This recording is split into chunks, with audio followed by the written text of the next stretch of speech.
Hello everyone and welcome back to Destiny. Future Foe here, back in the tower, and I have finally completed my Iron Banner gear set. I'm a huge fan of the Iron Banner armor set, and this is one of the few gear sets that I actually prefer to rock without a shader. This set of armor, as well as my Trials of Osiris gear, are going to be the sets that I use most often in lieu of the raid set. The raid set is pretty cool, but it's got perks that are geared towards the raid itself, and I feel are kind of wasted slots for most other activities. Plus, you can't deny how incredibly awesome this armor looks. But anyways, getting back to the point of this video, which is to round out our Iron Banner weapon reviews with the heavy weapons. So let's jump in and check out the rocket launcher and the machine gun. Starting with the machine gun, Bretomart's stand. This is on the higher impact, lower rate of fire side of the spectrum, which I personally prefer. I like having more control and almost treating it like a scout rifle. The one I have has accurized ballistics, smart drift control, and field choke, with the first perk being spray and play. Increases the reload speed of this weapon when the mag is empty. This is a great perk for machine guns as they are a little slow to reload. In the next column we have fitted stock, hand-laid stock, and reinforced barrel. It is a bit of a tough choice between reinforced barrel and hand-laid stock simply because of how much extra stability you get with hand-laid stock, and how much more range you get with reinforced barrel. It's going to come down to the situation and your playstyle. For comparison, you can see it's got the same DPS stats as the Quillam's Terminus, so it's going to be a little hard to justify using this with a solar roll. I'll probably replace it as soon as I find one with Void or Arc.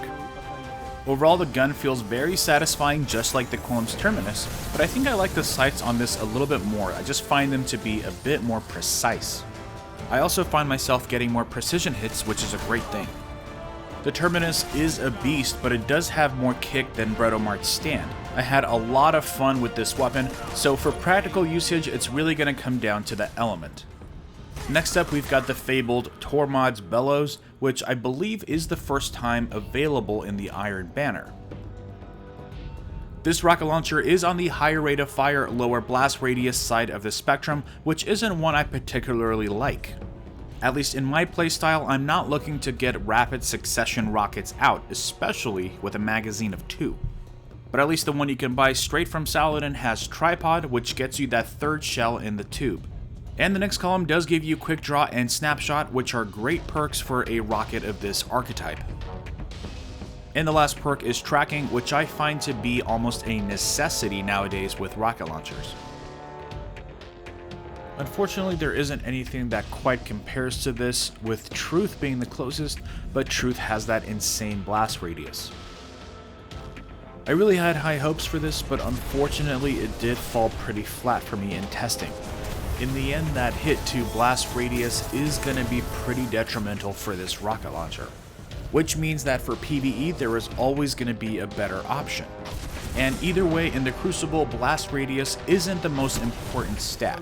Yeah, of course, it could mean the difference between life and death for your enemy if they happen to be close to the splash damage, but snapshot and tracking help you get that accurate dead-on hit. But it still doesn't make up for that drop in blast radius.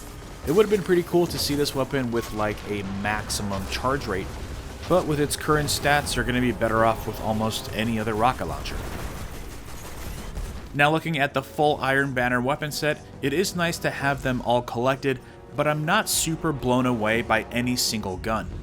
In overall gun satisfaction, I think I have to say I prefer the raid weapons and the Trials weapons. I absolutely love the Doctrine of Passing, and I really want to get my hands on an Inward Lamp with Outlaw. Are any of these weapons working their way into your standard loadout? Let me know in the comments below. Also remember that today is the first of the Bungie weekly Twitch streams, and they're going to be doing a ride-along of the Dreadnought. I loved watching the ride-alongs of the other destinations, and if you haven't watched them already, I seriously urge that you do. They're full of lots of little nuggets of information, and I can't wait to see what they have to tell us about the Dreadnought. But you can bet your bottom dollar that I'm going to be covering it, so tune in later this week for that. As always, your support is always appreciated, so hit that like button if you can, subscribe for more Destiny content, and I will see you all next time.